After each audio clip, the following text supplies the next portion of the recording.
guys, my name is Aminat Ibrahim. I'm originally from Nigeria. I'm a third year PhD candidate in biomedical engineering at Cornell University. And here I'm studying how to prevent blood clots on mechanical implants that we use for the cardiovascular, or what we call heart disease. And today we'll be talking about electrical conduction.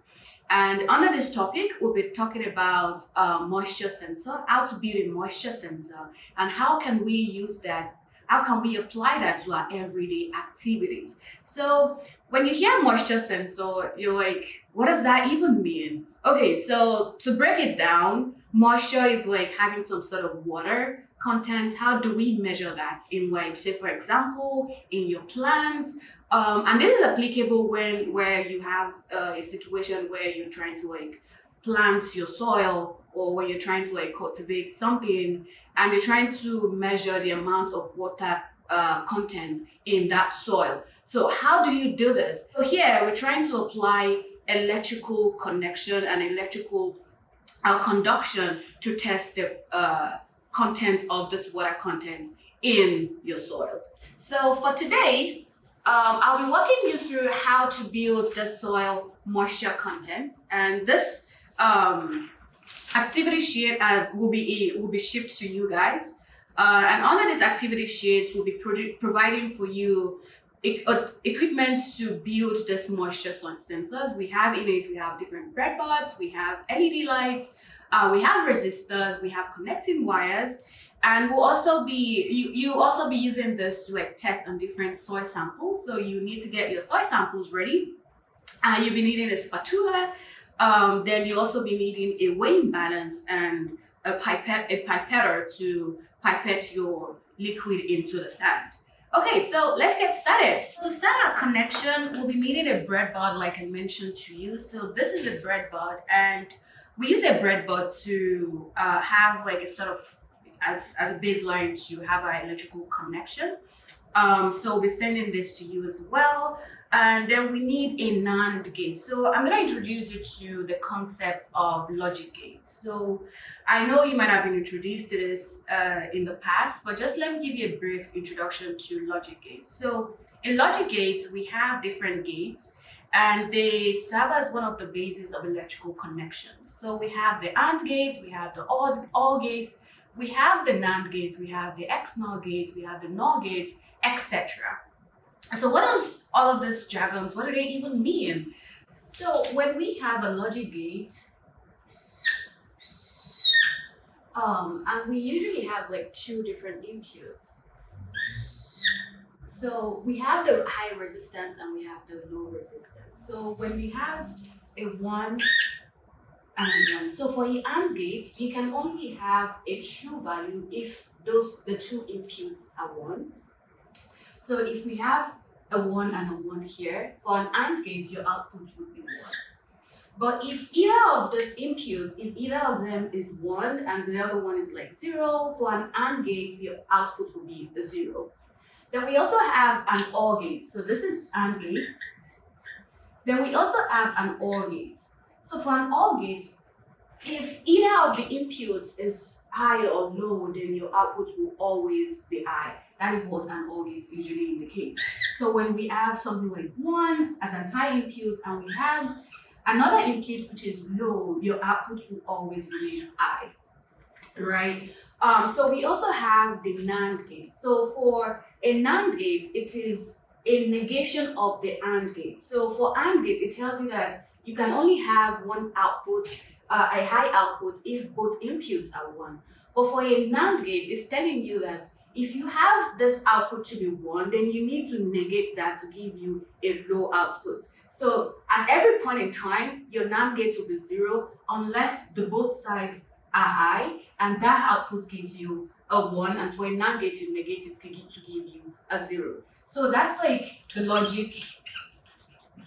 So for this one, your 1 and 1 for a NAND gate will give you a 0. So that's just like a basis of the logic gates.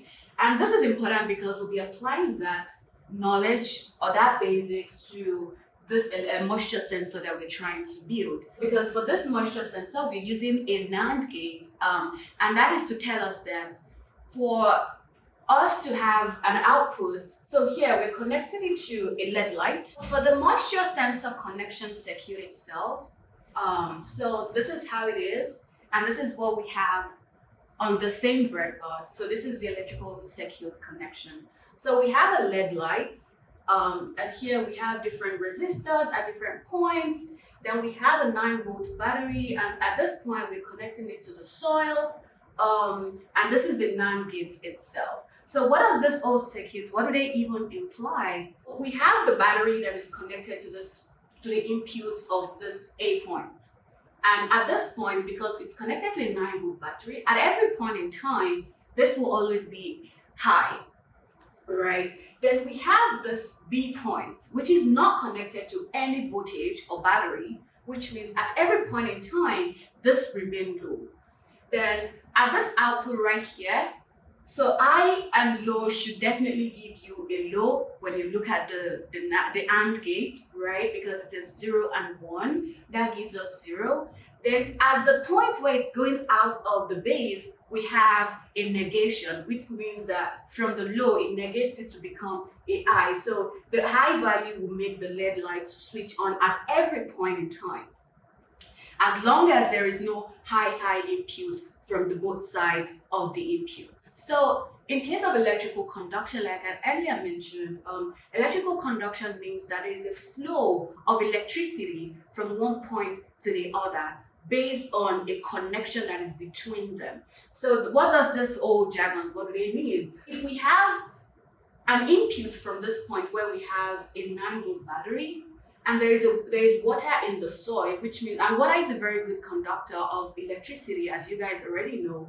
So if we have conduction within this point, within the soil, it then moves this 9-voltage battery to go through this path. There is no path of resistance at this point, and it allows this flow of electricity down towards this particular point B as well. So which means at point B, we'll be having a high value, and at point A as well, we'll be having a high value. So for high in an AND gate, that gives us one value, right? Based on our logic gates. So we'll be having a 1 here. Then we get to a point where this negation has to take place in the NAND gate. And this gives us a 0, a low resistance. So it comes to the LED light, and the LED light then shows, oh, it goes off because it's low resistance. And that tells you there's a conduction going on within the circuit, which means there's enough moisture content in your soil. And with that, you can easily tell that, oh, my soil is receiving enough liquid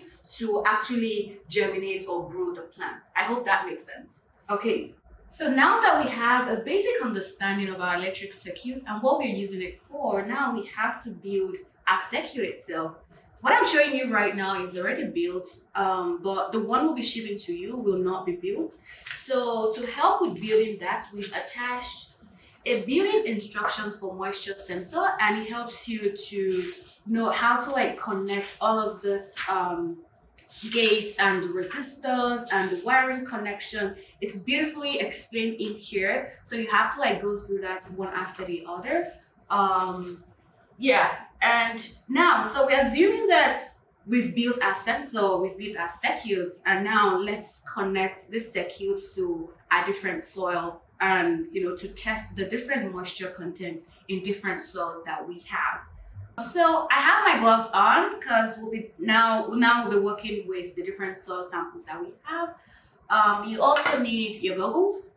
So at every point in time, you have to be safety conscious. So when I'm trying to get my soil, this can't fly into my eyes or something like that. So you want to get your goggles, to prevent any form of debris into your eyes.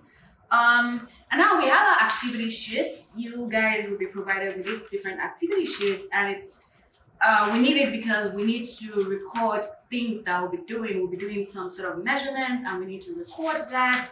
Then we need a spatula to get our samples or our soil from wherever it is into the sampling bowl. Then we have to use different sampling bowls because we're testing different level of liquid, different volume of liquids. Here I'll be testing one with 0 ml volume of liquid, and we also have 1 ml volume of liquid up to about 4 ml volume of liquid. So I have my sampling bowl to do that. Then I'll need a pipette that will help me to move different volume of liquid into the sand sample. Then we need a weighing scale that we'll be using. Then we have our connection circuit already made, the battery, and our soil itself. So this is a dry soil. You need to get a dry soil. You can definitely get this around you. Then we also have an actual plant soil that we use to that we planted our plant with, and we'll be testing this as well to check if we have enough moisture content for this soil for this plant to actually grow. I'll be getting the mass of my sampling bowl. I'll get the mass before, and I'll also be adding the soil, and after that I'll measure it again. And this is important because when we're doing our calculation, we need to subtract the mass of the bowl from the mass of the bowl with the soil to give us the actual mass of the soil.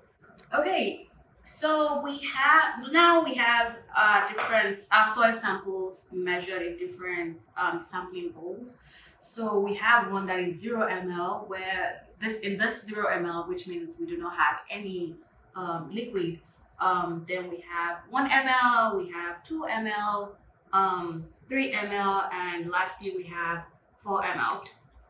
So in each of these, we'll be pipetting water into each of them with the different ml. So now we have our water. So I'm gonna measure 1 ml with this pipette. And right here we are. So this is 1 ml. I'll add this to the 1 ml soil.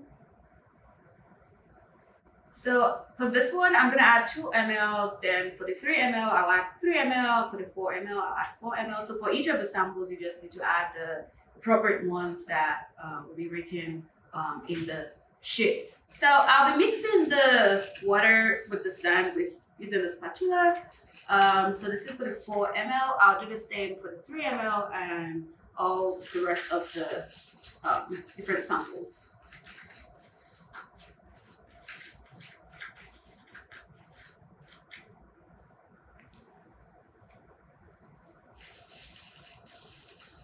Now we have our soil samples, and we'll be connecting this we have our circuit board that will be connected to the different soil samples to test if we have enough conduction or moisture content within the soil samples.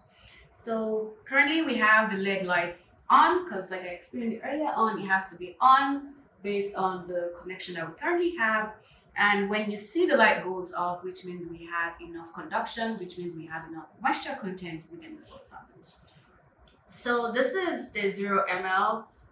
We have the 2 different probes. This will all be shipped to you. I just need to add this to the soil sample. And right here, we do not see any changes in the LED lights. Then we'll test the different one, which is the 1 ml soil sample. And for this as well, there is no change in the LED lights. It's still on. Then let's check the 2 ml soil sample. Yeah, so for the 2 ml soil sample, we see a conduction in the soil as the lights just went off. And for the 3 ml, we also see a conduction, which means the LED light is off. And lastly, for the 4 ml, it's conducting, which means the LED light is off, which means that at 2 ml, we have enough moisture content for our soil, for our plant to grow. Then we've previously measured and written down the mass of the different samples. Now in your activity sheet, you just have to go to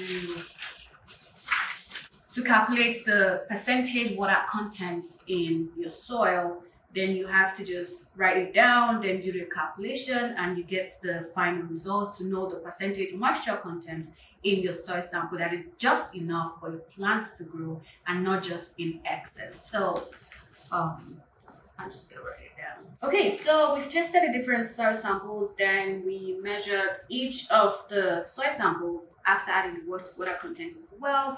So that is what you're gonna record in the wet mass of cup and soil. So after adding the liquid, what is the mass of the soil after that with the cup? So then we had pre-measured the mass of the plastic cup. So you have to take out the mass of the plastic cup from the wet mass of soil and cup. So here, which is the last column, we have the wet mass of soil. And at this point, you then calculate for the water content by percentage using this formula of wet soil minus dry soil divided by dry soil times 100%. This gives us the volumetric water content in the soil. So here I just did at the point where the LED went off, which was at a point of 2 ml. So I did 11.5. Then I had a 17% volumetric water content, and this just shows you that at 17% volumetric water content, we have enough for the soil to like germinate or for the plant to grow, and we don't need to add more of this. So this experiment, I believe I've mentioned previously that it's very important, especially when you're trying to manage your water and maybe there's like, during Ramadan season and there is not enough water. So it's a way of calculating how many percentage water content volume do I need to add to my plant without necessarily wasting water. And also when you know that when you add too much water into your soil, it can prevent the soil from growing or the plant from growing. So this is a way of like calculating how many percentage water content volume do I need to add to my plant for them to grow well and to prevent them from dying. I hope this lesson helps you to apply electrical activity or electrical conduction to your day-to-day activities, like how to grow. You can use it to apply to like, how do I grow my plants in the house, and some other things as well. I hope this has been helpful, and thank you guys for watching.